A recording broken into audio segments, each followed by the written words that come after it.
প্রিয় ছাত্রছাত্রী, Kazi Nazrul university BA semester 3 minor history suggestion দিচ্ছি। এটা ফাইনাল সাজেশন। কোশ্চেন তো প্রচুর রয়েছে, কিন্তু ফাইনাল সাজেশন, তাই এখানে সবচেয়ে গুরুত্বপূর্ণ প্রশ্নগুলো তুলে ধরা হচ্ছে। তো বেশি দেরি না করে সাজেশনটা নিয়ে একটু আলোচনা করা যাক। প্রথম ইউনিটে আমি কোনো 10 নম্বর বা 5 নম্বর আলাদা করে বলিনি। এই দুটো প্রশ্নই ভালো করে পড়বে, যেটা 10এও আসতে পারে, 5এও আসতে পারে।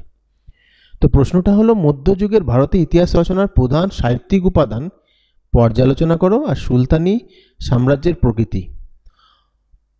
ঠিক আছে, তাহলে এই দুটোই পড়বে ভালো করে, এই দুটোই ভালো করে পড়বে। অ্যাকচুয়ালি এটা এই অধ্যায় না, ইউনিট 2তে রয়েছে, ভুল করে দিয়ে দিয়েছি। যাই হোক, এই দুটো ভালো করে পড়বে। বিশেষ করে প্রথম অধ্যায় তো এটাই রয়েছে, একটাই রয়েছে, এটা আসার চান্স কিন্তু খুব রয়েছে, আসার প্রবল চান্স রয়েছে। সাহিত্যিক উপাদানগুলি পর্যালোচনা করো, খুব আসে পরীক্ষায়। পরের প্রশ্ন, অনেকগুলো প্রশ্ন রয়েছে, আগে প্রশ্নগুলো আমি বলে দিই, তারপরে এরপরে আমি তোমাদের বলবো যে কোনটা সবচেয়ে বেশি গুরুত্বপূর্ণ, নইলে অসুবিধা হয়ে যায়। মান 5-এর জন্য ইউনিট 2 থেকে পড়বে, সুলতান মাহমুদের ভারত অভিযানের প্রকৃতি আলোচনা করো, তৈমুরের ভারত আক্রমণ সম্বন্ধে টিকা লেখো, ভারতের ইতিহাসে দ্বিতীয় তরাইনের যুদ্ধের গুরুত্ব আলোচনা করো, রাজতন্ত্রের মর্যাদা বৃদ্ধির জন্য বলবন কি কি ব্যবস্থা গ্রহণ করেছিলেন। মানে এটা দিল্লি সুলতানি সাম্রাজ্য সংহতি সাধনে সুলতান গিয়াসউদ্দিন বলবনের অবদান মূল্যায়ন করো। খলজি বিপ্লব কি? মোহাম্মদ বিন তুগলকের মুদ্রা সংস্কার নীতি সম্পর্কে আলোচনা করো। ফিরোজ শাহ তুগলক কি একজন প্রজাহিতৈষী শাসক ছিলেন? তোমার উত্তরের সাপেক্ষে যুক্তি দাও এবং ফিরোজ শাহ তুগলকের রাজস্ব ব্যবস্থার বর্ণনা দাও। এবার 8টা প্রশ্ন, অনেকগুলো প্রশ্ন হয়ে গেল। তাহলে সবচেয়ে গুরুত্বপূর্ণ কোনটা পড়বে? সুলতান মাহমুদ, তৈমুর লং,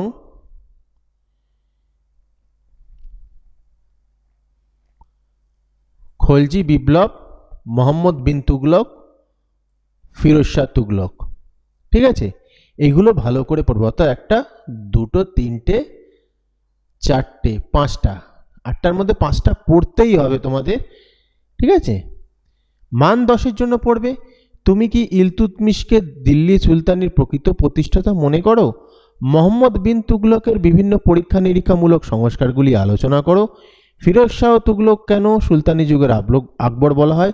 আলাউদ্দিন খলজির বাজার দর নিয়ন্ত্রণ, আলাউদ্দিন খলজির ভারতের অর্থনৈতিক অবস্থা সমূহের একটা সমালোচনামূলক বিবরণ দাও। এখানে 5, 4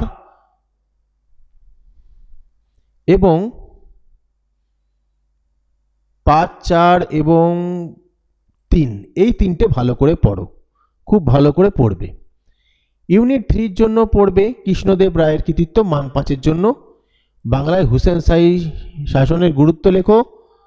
বিজয়নগর সাম্রাজ্যের আর্থ সামাজিক অবস্থা সম্পর্কে বিদেশি পর্যটক কি বর্ণনা দিয়েছে। এখানে 3টেই পড়বে, এখানে একটাও বাদ দেওয়া যাবে না, কারণ খুব কম রয়েছে। মান 10-এর জন্য পড়বে বিদেশি পর্যটকের রচনা অবলম্বনে বিজয়নগরের বর্ণনা দাও। এবার এখানে দেখো, এই প্রশ্নটা হচ্ছে, পরেরটা হচ্ছে বাংলায় বিদ্রোহ নিয়ন্ত্রণে বলবনের ভূমিকা নিরূপণ করো। তারপরে হচ্ছে বাহুমনি রাজ্যের ইতিহাসে মাহমুদ গাওয়ানের অবদান কি ছিল। তাহলে 3এরটা ভালো করে পড়বে, 1-এরটা ভালো করে পড়বে। পরের ইউনিট থেকে মাত্র 1টা প্রশ্নই পড়বে, তাও আর 5 নম্বর, ইক্তা ব্যবস্থা। পরের ইউনিট থেকে মান 5, 10 সেমই দিলাম। ভক্তিবাদী আন্দোলনের ফলাফল, সুফিবাদের প্রভাব, সিলসিলার টিকা, ভক্তি আন্দোলনে কবিরের অবদান এবং বাংলায় চৈতন্যদেবের অবদান কি। তাহলে এইগুলো ভালো করে পড়বে, বিশেষ করে 1-এরটা, 2-এরটা, 4-এরটা খুব ভালো করে পড়বে। এগুলো হচ্ছে তোমাদের সাজেশান, খুব ভালো করে পড়ো। কোনো নোটসের প্রবলেম হলে জানাতে পারো, যদি আমার কাছে থাকে সেই নোটস, আমি অবশ্যই তোমাদের সেটা দিয়ে দেবো। ভিডিওটা ভালো লাগলে লাইক, কমেন্ট, শেয়ার করে দিও।